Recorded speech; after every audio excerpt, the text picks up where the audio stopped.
ladies and gentlemen, Matt Braunger!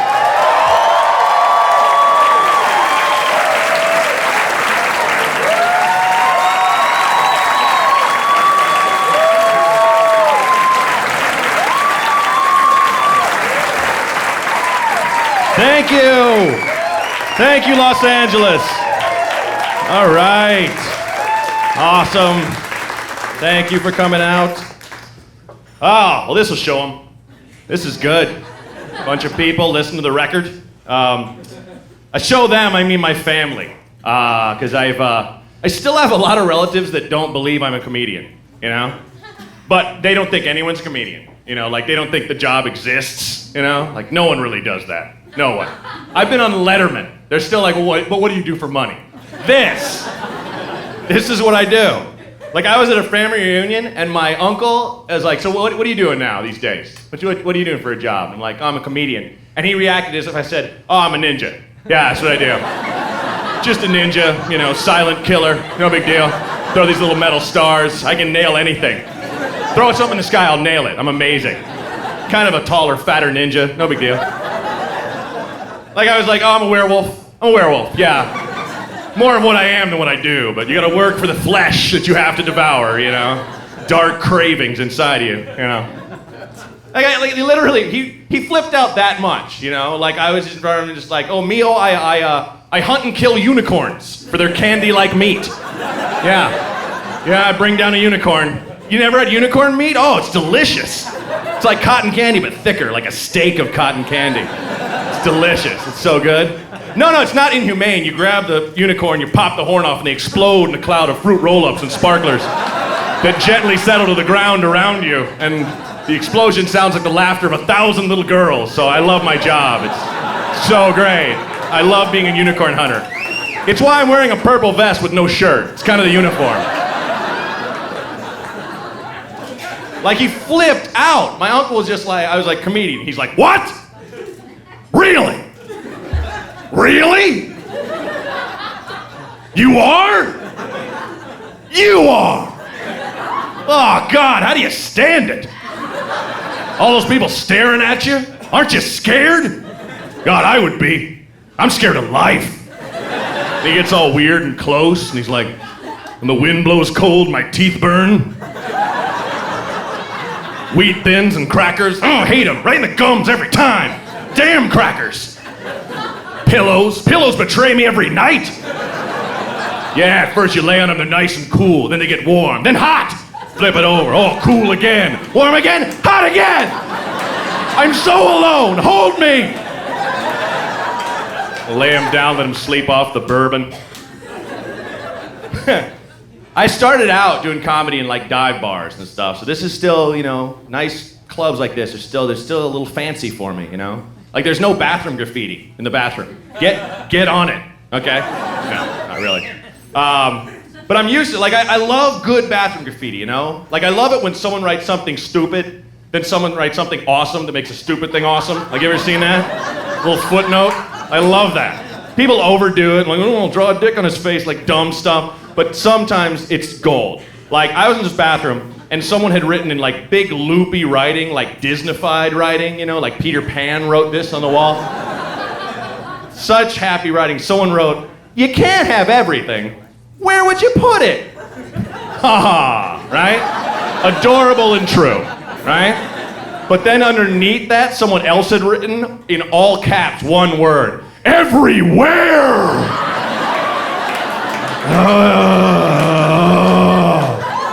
Like, okay, bathroom Napoleon wins that round.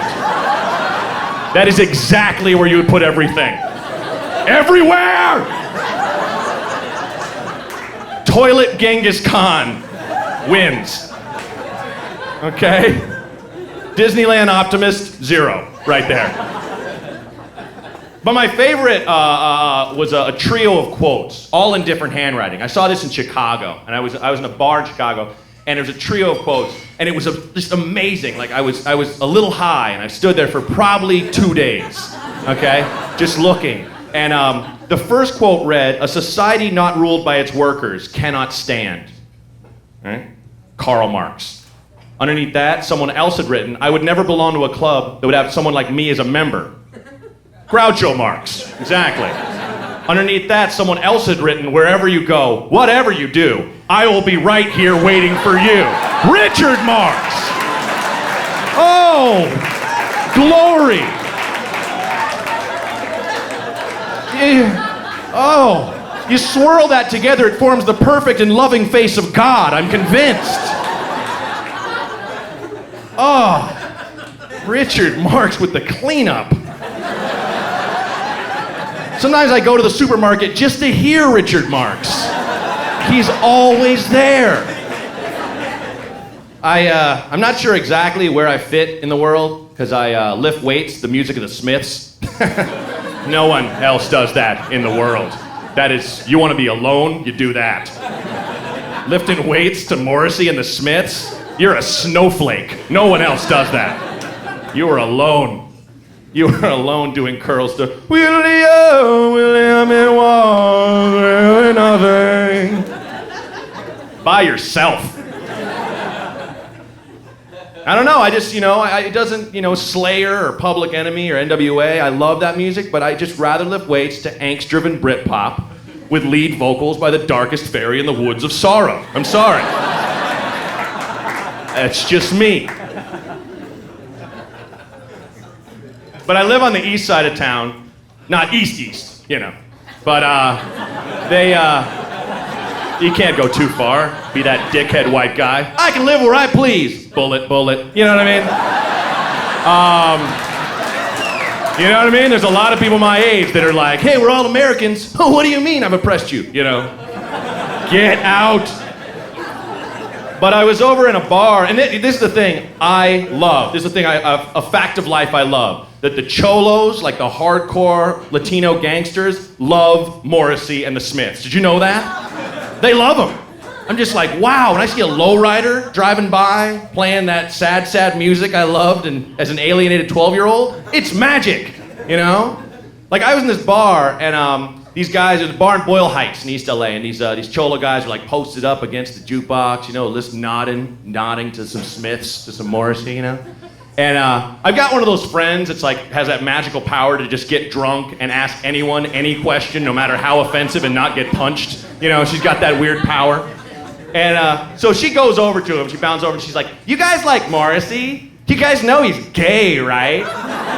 Right? And the leader of the gang like steps up and he's like, no! He's bisexual! Kind of the same thing.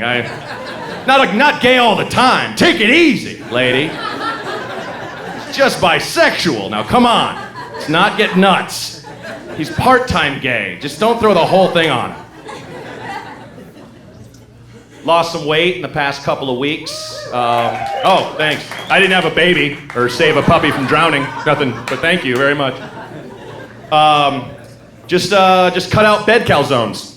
That's all you gotta do. Isn't that nuts? That's all you have to do. Just stop eating a huge hot calzone before you go to bed. You know what I mean? Just don't put that calzone in your pillow and shotgun it before you drift off to, heartburn, heart-churning, horrible nightmares. Just don't eat that calzone before you go to bed. Why did our mothers do that? Why did our mothers, finish your whole calzone before you sleep, or Jesus won't love you? Remember, she always said that. And, oh man, just gotta shotgun it into your little head, your tiny little infant head. My mom used to, bite the corner off and stick it in my mouth and punch it, so all the calzone just go right in my face. Oh, hot cheese and sausage. No, finish it. I'll punch you. Oh, heart palpitations at age 7, And it works with and it's not just, just stop. Just stop. When you come home all sleepy, I gotta make my bed calzone, and you gotta roll out the dough and the sausage and cheese and bacon it. Why? Save yourself that hour, Or whatever bed starch you have, your bed bagel, your bed burger, your bed bagel burger, your bed dog, whatever, Pile of egg noodles on the pillow next to you that you shovel right in when you're pushed for time, right? Just stop doing it.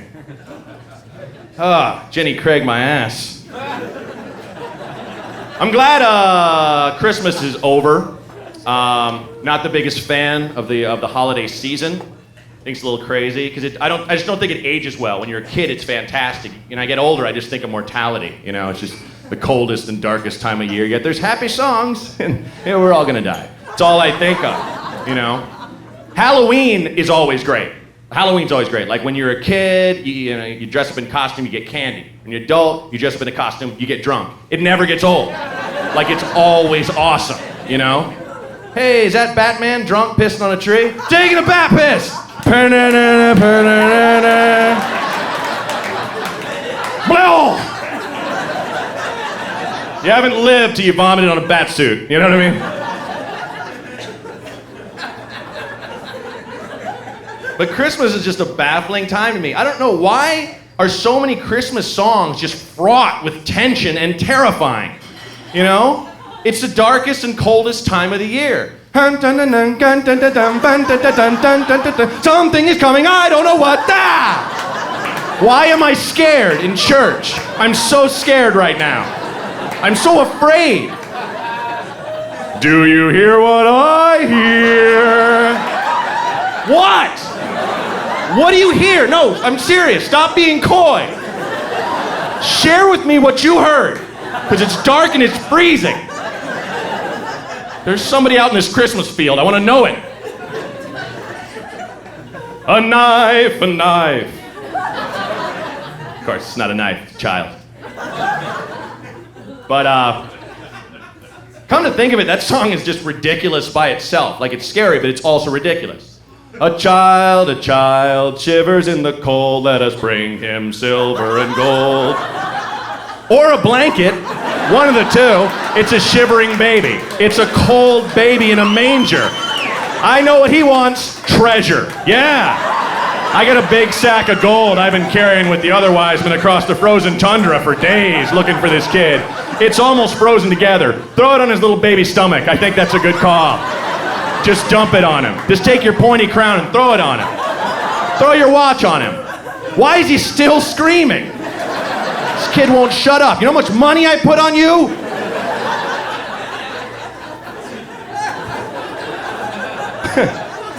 And like of all the babies that would hate treasure, Jesus Christ is number one, okay? He's like, wah, you don't understand me, but give it to the poor, wah. You are not wise men. Easter's coming. It's all holidays from now on, you guys. No. And the Cadbury, I was in the supermarket the other day, saw the Cadbury cream eggs are back. They had a Cadbury cream egg eating competition at one point. And the winner, the guy that took it all, he ate half of one. Those things are fucking disgusting. Those are awful. It's a terrible idea. Half! Oh God, no more! How did someone pitch that and get it bought, you know? All right, Mr. Cadbury, it's a chocolate egg. No, I'm listening. That's great. That's what I had in mind anyway. What's inside this egg? More chocolate? No, a sugary yolk. It tastes and feels like a sweet egg yolk that's raw. Get the fuck out of my office right now. You're sick in the head.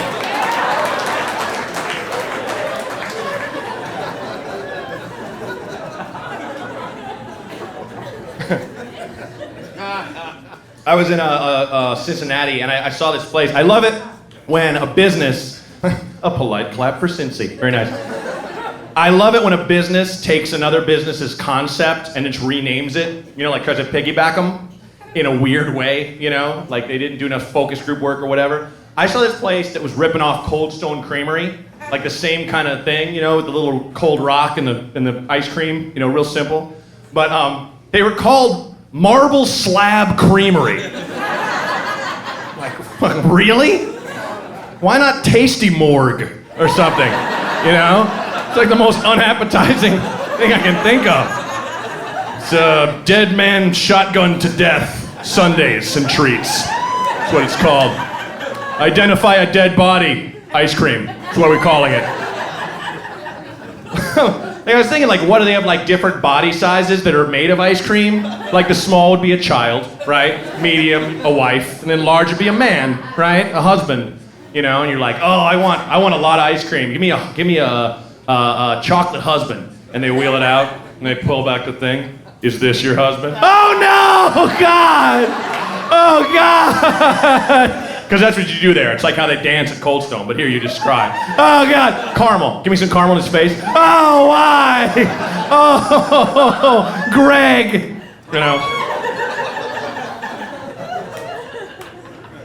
We're all in there, me and the uncles and my dad, watching sports. And I don't know, like I like watching sports, but I'm kind of tired of the post-game interviews because they're all the same. Like I found out that they have to, when a professional athlete, when you get to that level of being a professional athlete, you take a class on how to talk to the media, you know? That's why they always say the same crap every single time, you know? Like it's always just like, oh, we're talking to Steve Johnson, the quarterback for the Cougars. Steve, well, your thoughts on the game?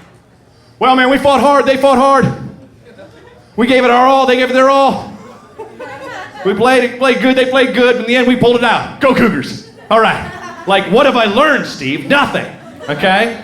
Like, just once, I'd like to hear from, like, a literate, well-read athlete, and I know they're out there, you know, that like the great books and want to draw some analogies, you know? Like, Steve, at one point you were tackled by no less than 7 men. You're lying underneath those guys. What was that like?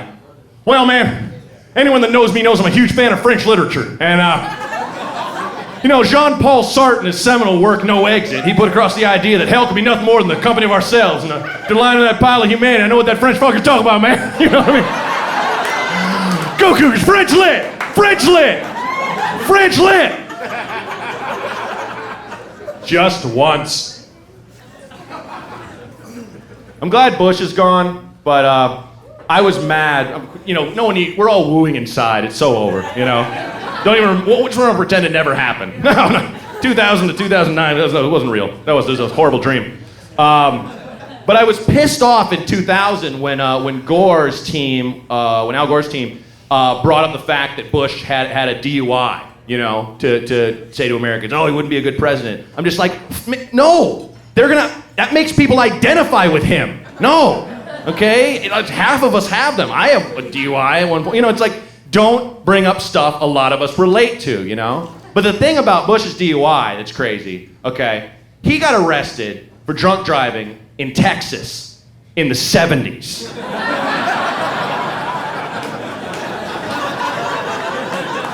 Do you know how drunk you have to be to get arrested for drunk driving in Texas now? Now, in 2009.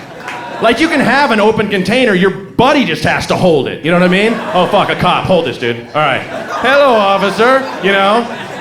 Everyone else in the car is drinking. Not me, though. Till we get to the bar. All right, can we go? Like, it's very permissive that way. In the 70s, like, he had to have been steering the car with the force of his own vomit projectile. Oh, I gotta make a left. Wow!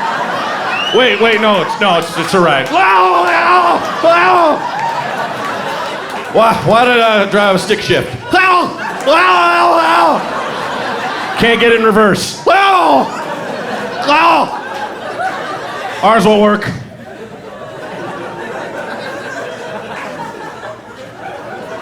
Like the sheriff was just like, you're gonna kill someone, man.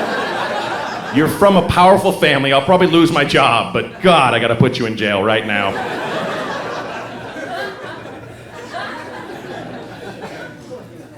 Yeah, I grew up, I was raised kind of, you know, oddly Christian in that, you know, I don't know, I guess it's all kind of odd, but not the like hardcore commando born again Christians, you know, that it's all about recruitment, like, oh, got another one, yes, got him, you know. Where it's like those people where that's all they can talk about is being saved and stuff, you know. You say tomato, they say, have I told you about my Lord and Savior, Jesus Christ? It's not. I understand that, but the thing that they don't get is that Jesus never went up on the mount and was like, listen up, here's my decree. Go forth and hassle. Bother the people of the land. Creep them out. Make every social occasion weird and uncomfortable. For I, the Lord your God, value awkwardness above all things.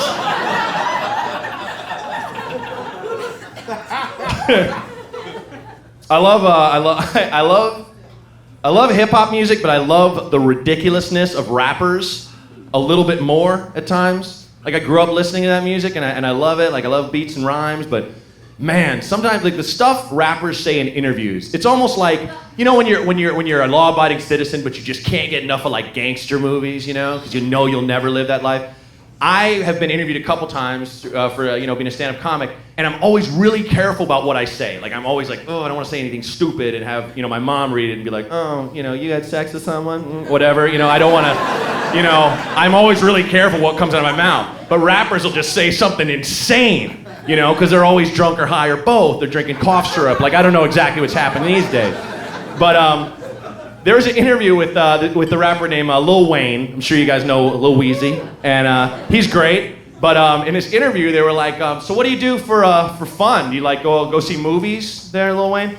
And he's like, "Nah, man, I don't see anything where someone yells action or cut because that shit ain't real." And I was like, "Wow, you just don't like entertainment at all?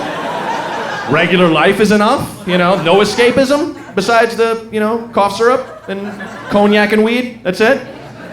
Maybe that's all you need. Maybe life is a movie when you like that." But and the interviewer, either being hilarious or totally missing the point, was like, "So what then? Plays? You go see plays?" I was like, "Awesome." And this is what Lil Wayne said in this interview that anyone could read. He's like, "Nah, man, if I want to see a play, I'll just have 12 naked bitches act that shit out, man." Oh. Wow. You got the whole cast? You need exactly 12. Naked with bitches. Okay. Like, wow.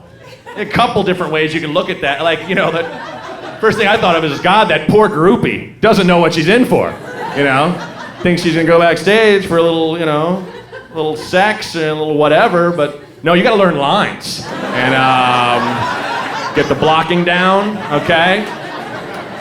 Imagine they're all lined up naked like, "Hey, when's the orgy gonna start?" And he's like, "Fuck an orgy. Glenn Gary, Glenn Ross, bitches, now! Right now! You Frankie the Machine, hell yeah! No, fuck that. No, Death of a Salesman, bitches, yeah! You Willie Loman."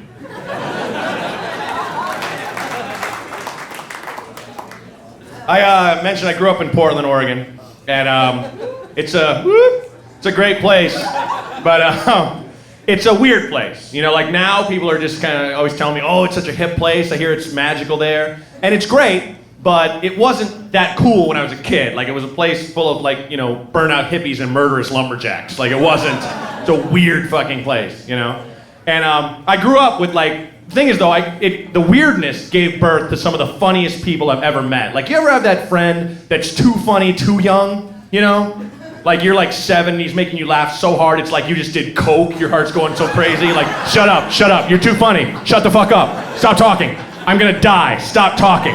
You're a genius. Stop it. Like I think it comes out of the fact that like it's the kind of place where I have a friend I went to school with. His grandfather was honored in High Times magazine. Like that's the kind of place it is.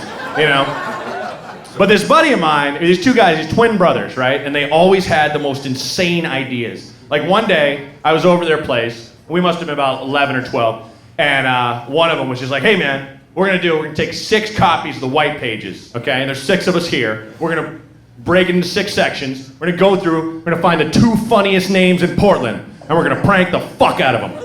And I was like, "That's insane. That's genius. Are you also 11? That's too funny. That's too smart, So we went through it, and we found these 2 names. Now the first name, granted, not a real name, okay? Because no one named their kid Skeletor P. Funk, okay? No one anywhere. No one named their kid that, okay? But we call him, we call him and be like, "Hey man, how's Castle Grayskulls? He-Man gay?" Dumb kid jokes. But he would answer the phone and just play his bass into the phone. Like he was unprankable. We're like, "Fuck! You win again, Skeletor. But I'll be back." He'd just win.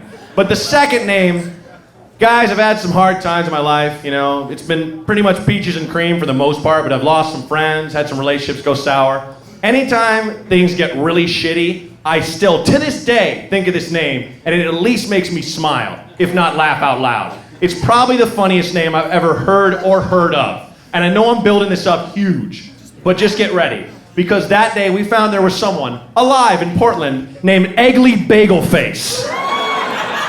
Holy crap! Eggly Bagelface. It's a breakfast name of amazing awesomeness. You cannot top that name for awesome hilariousness. Eggly. Jesus Christ, the Bagelface couple had a kid and named him Eggly.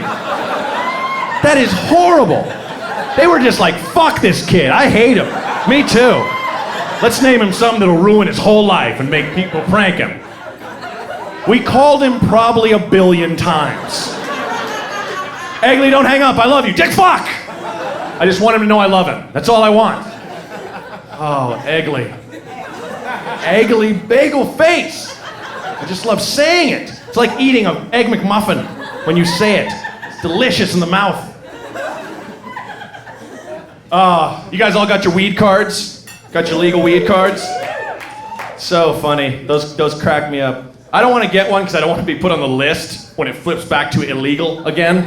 You know? You're on the list. Come on in. Police station. You know? Now that that's going to happen, I don't want to jinx it, but I think it's funny how naive people are about how easy it is to get those cards, though. You know? Because people will go into those places and make up like a laundry list of ailments. Like, you don't have to. You can go in there, scary movies scare me, and sometimes I don't sleep good. Cool, here's your weed. No problem, you're good. Like, they don't care, you know? Like, a friend of mine works in one of those places. The guy came in with this huge list of ailments, like stuff that would kill you, you know? And the guy's like, look, man, I know you're lying, okay? But if you actually have any of this shit, you need to get some real help. Like, go to a hospital, man. How do you have AIDS of the eyeball? How? Like, it pretty much is how it was for us when we were, like, in high school. When you're, like, 14 or 15, you get that fake ID for the first time to go drink in a bar, you know? But you don't know how to act in a bar, so you go to a bar in a suit, you know? Hi, how is everyone? I'm a grown man. Don't know why I said that. Hope everyone's doing good. My mustache is scratchy and real. I don't know why I said that either. Sports is good. There's some sports teams on the TV. All right, great. We're all grown men. I don't know why I keep bringing that up. And you don't know what to order, so you order what you heard your grandpa order once. I'll have a rusty nail. Like, fuck, I don't want a fucking rusty nail. No one wants a rusty nail. Old men that drink rusty nails want to die. That's why they drink rusty nails. Because it's like a nail and it tastes like a rusty nail. Rusty, there's someone in the audience right now. I'm having a rusty nail. Why are you being an asshole? I love how like the things you worshipped as a kid kind of fade away, you know?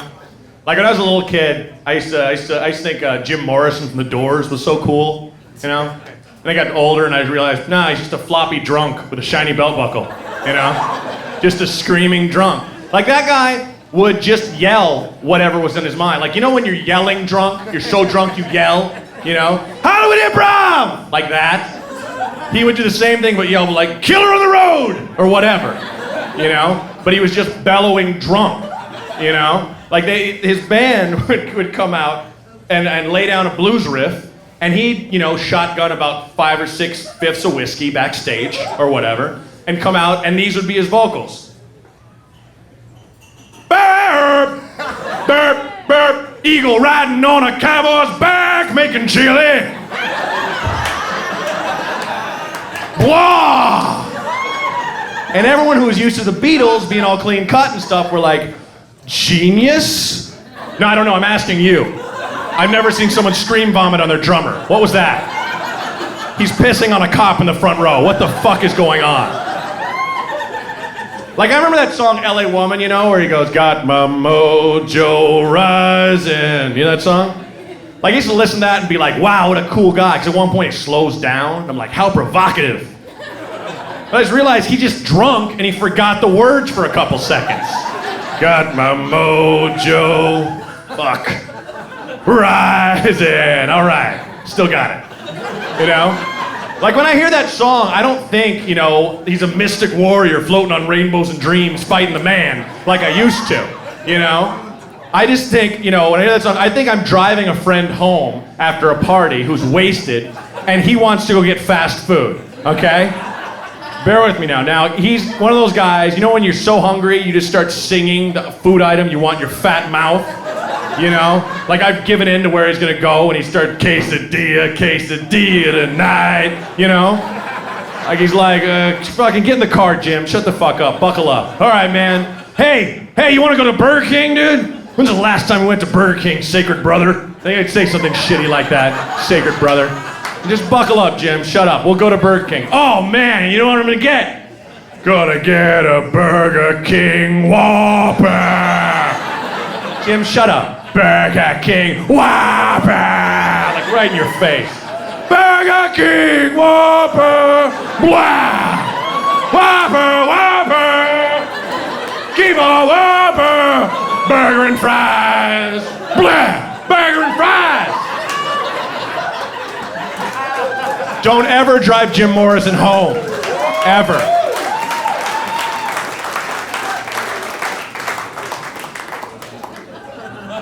I don't smoke much pot, even though I grew up in Oregon. First tried it when I was, right on. There you go.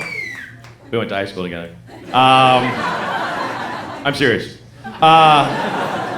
Even before I knew her, I smoked weed at the age of 9. It's first time. Didn't keep going, waited for years. But I don't smoke it as much now because I don't know. I don't have that power to shut my brain up, I don't have that Buddhist monk thing where I can get that terrible song out of my head. So I think I'm jealous of people that have that mastery that can just call up any song in their head when they're walking around and just like, Night Fever. All right, here we go. I don't have that power.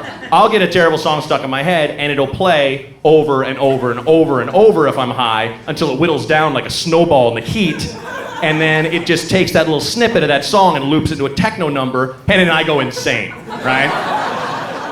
Because I was walking down the street once after getting baked with a friend, and a car rolled by, and Billy Joel's Opus, The Piano Man, was playing. And boy, I don't like that song. I'm not knocking anyone that likes it. I'm just saying I'm not a fan, okay? Just because I had an epiphany once listening to it, I was like, this guy's just singing about how good he is. Like, that song should just be called I'm Awesome at Piano.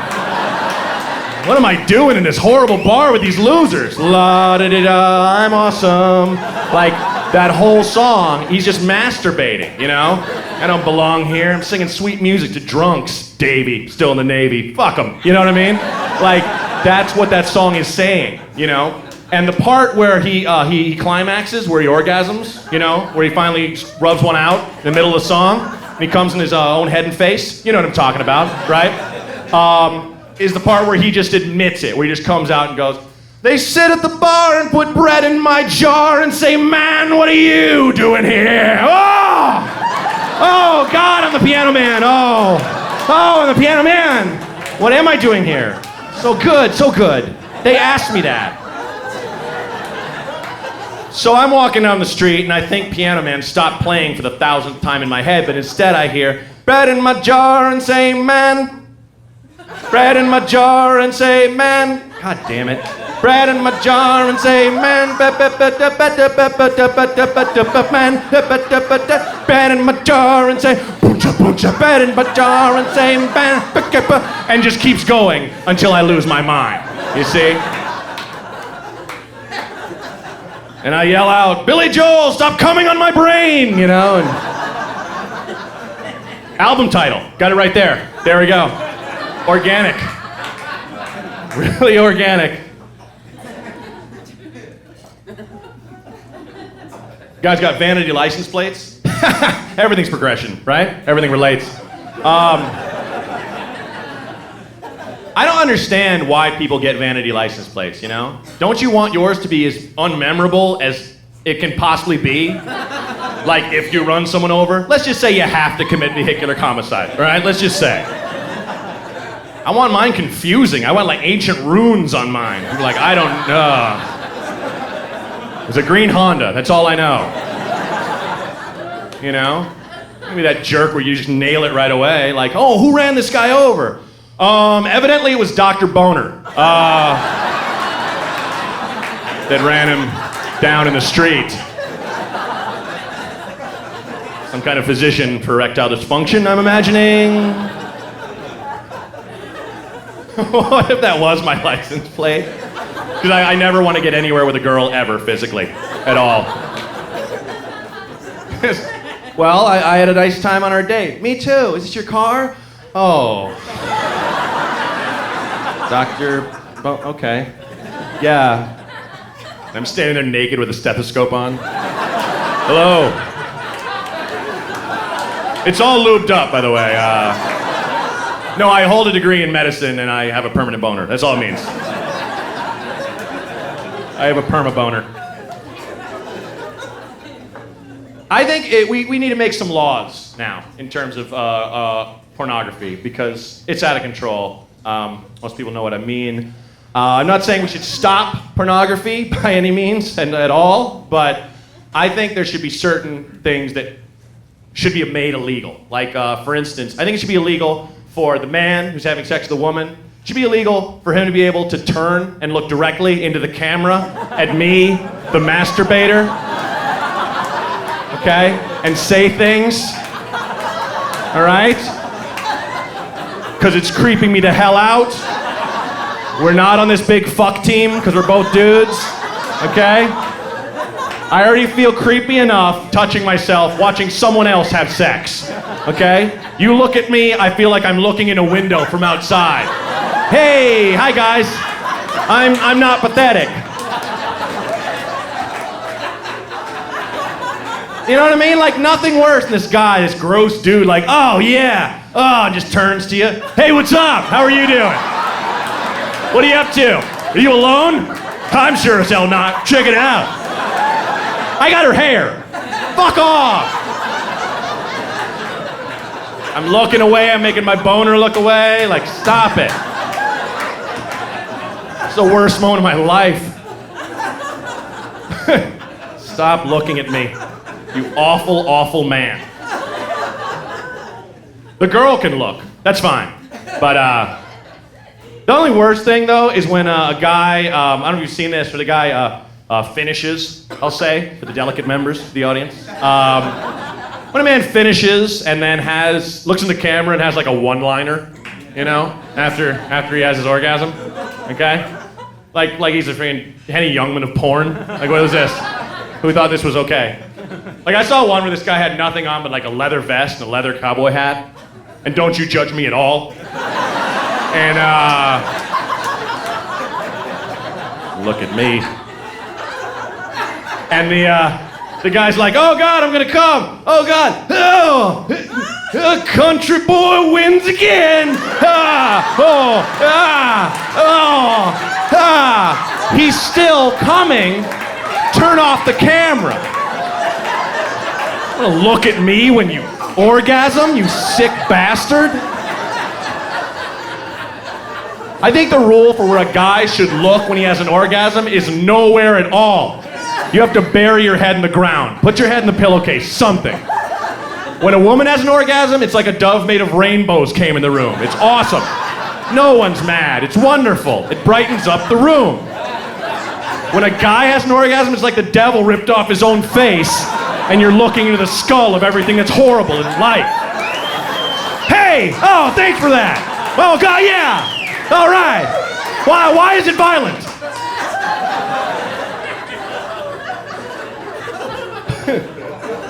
Why is it suddenly violent? I had something kind of horrible happen to me recently. I actually ate Taco Bell while sober. Fuck, have you ever? What a horrible mistake. It's like a betrayal. It was awful. Like, why didn't anyone tell me, you know? When you're drunk and eating Taco Bell, you're like, what is this, a lobster roll? This is wonderful. You're sober, you're like, who put horse meat in a cardboard shell and tried to shoot it in half with a sour cream caulking gun set on high?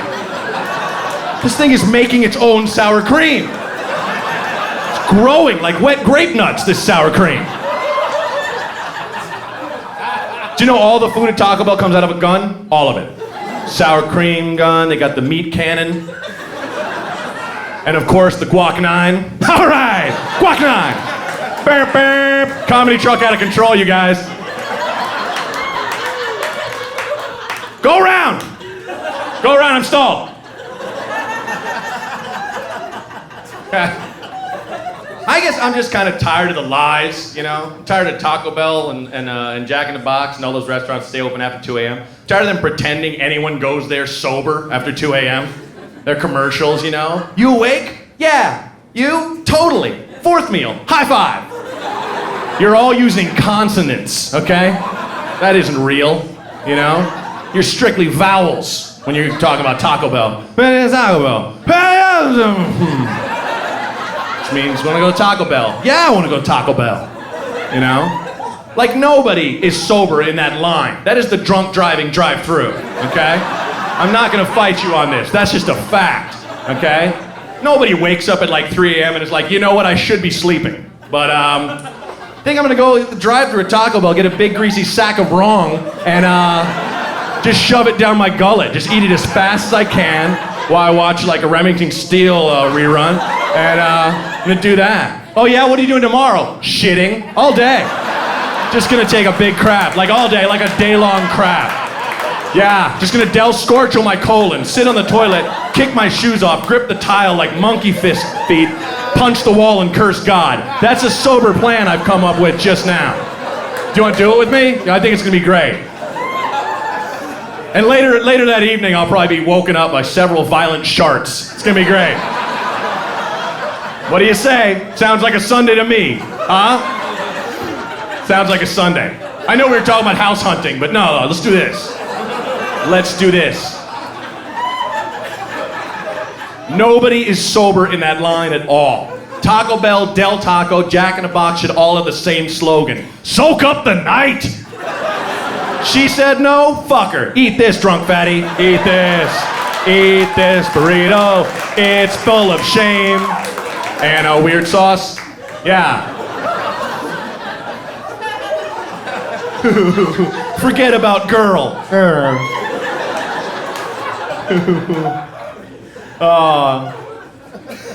I think if you make it into the drive-thru at Taco Bell, you should be safe from the law. Like, you can't get arrested for drunk driving.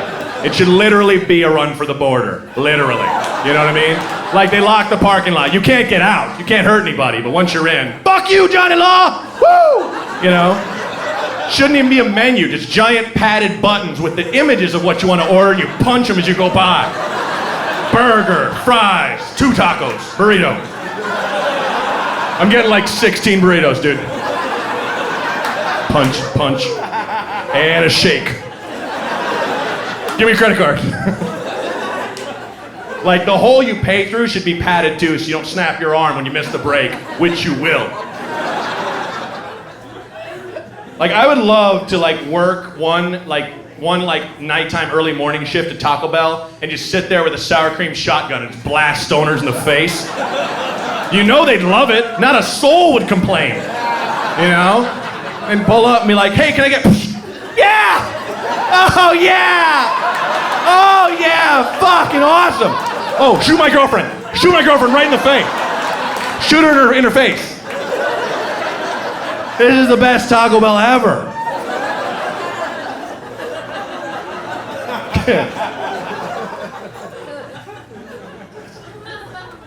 I've had a lot of cool things happen in the past like year and a half, but it's always funny. I'm an only child, and so I'm the last hope, and my parents are kind of screwed there. But I love going home with good news, you know. But I've gone home with really good news, you know, in the past couple of months and stuff, or a year. But in years past, I'd go home with good news that was also kind of weird.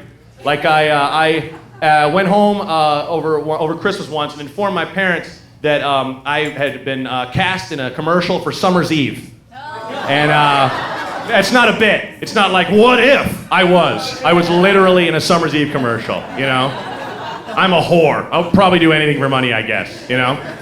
So I went home and I had to tell my mom about it over a ham, you know? And she's like, so I heard you got a commercial. What'd you get? Like, Summer's Eve? The douche? No, Mom, the motorcycles. I'm starving, you know? But the thing is, the ad I was in made no sense, okay? Like, I'll run you through it real quick. I'm looking in the mirror and I'm fixing my shirt and I'm like, hope they have meatloaf. A line I improvised that they kept, okay? They kept the meatloaf line. We were filming for like 12 hours, and near the end I was just delirious, like, hope they have meatloaf. Pizza's delicious. Oh, ice cream in my mouth. You know, I didn't know what I was saying. And my wife comes in the room, you know, and you know, they always cast, and she's just beautiful. She's like a model, you know, like so out of my league. They always cast this super gorgeous girl with like a schmo like me, okay? Like I'm not putting myself down, but I mean, come on. I know I'm built like a long baby. I know it. It's no big deal. It's not a big deal, okay? I look like the fattest seahorse. It's no big deal, okay? Like, not fat for a guy, but if, like, you know, this seahorse came along, the other ones would be like, fucking lay off the sub sandwiches. Like, I'm sick of fish, you know? It's an analogy you hear every day. So she comes in and she's like, hey, you have a stain on your shirt. And I'm like, oh, you know, because I don't want to change my shirt because I'm a man and I'm lazy, you know? Men suck. So I throw, she leaves and I throw a tie on over the stain, right? Like, huh? And it's a shirt like this, like a shirt you would not wear a tie with. And my wife comes in with a shirt and just throws it at me. And the screen says, women know what's best. Summer's Eve. That's the whole ad. That was it. Like, I had friends watching at home that were like, was that like a shitty sketch you were just in that wasn't funny? What was that? That was awful. You know? But the thing is, I had a way better idea for my ad. Like, dig this, okay? You age me about 25 years, give me a mustache and a gray wig, have my wife and teenage daughter in a room having, you know, the not-so-fresh feeling conversation, okay? Which no woman's ever had. We can agree on that, right? No woman's ever said, I don't feel fresh. That's just, like, something a terrible rapper said in the 80s. That's it, all right? So, anyway, here's the ad. Like, my teenage daughter and wife are in the room having a conversation. And I barge in like, hey, what are you ladies talking about, huh? Hey, right? Kind of a guy, he's a nice guy, but kind of a dick. And then my daughter looks past me right at the camera and just goes, ugh, what a fucking douche. Summer's Eve. And you could put my character on the box, like, what a fucking douche. Hey, here he is again. Oh, what a fucking douche. Like, it works so well, right? I'm gonna do one more, and I just want to say you guys have been awesome, and thank you for coming and being part of this.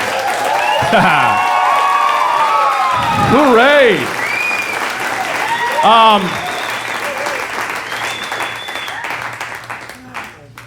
Anyway, Harry Potter.